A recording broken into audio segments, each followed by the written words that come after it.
Depuis septembre, une étrange cage de fer surplombe le viaduc.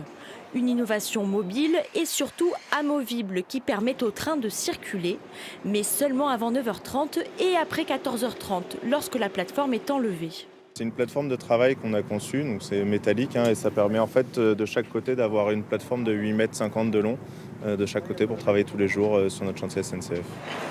Pas de train à la mi-journée, donc jusqu'en janvier.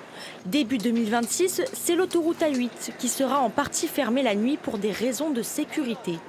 En 2021, de gros blocs de pierre se sont écroulés. Consolidé entre-temps, le viaduc doit aujourd'hui être totalement rénové. 563 mètres de long pour un coût de 5,6 millions d'euros. On le régénère parce qu'au bout de 150 ans, une partie des pierres qui constituent le sommet, on va dire, du pont, les plinthes, sont abîmées par le gel et les dégels, par la vieillesse des pierres constitutives. Donc on remplace tout ça de façon à sécuriser à la fois les circulations ferroviaires et les accès des tiers qui empruntent les voies sous le viaduc. En pierre de taille, les plinthes endommagées sont remplacées par des versions en béton armé.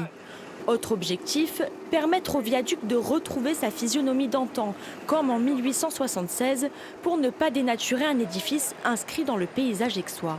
C'est un vrai monument que les Aixois connaissent et qu'une grande partie de la France connaît depuis que l'autoroute A8 passe juste dessous. Donc c'est un chantier qui est exceptionnel au titre de l'insertion dans son territoire. Fin des travaux en juillet 2026.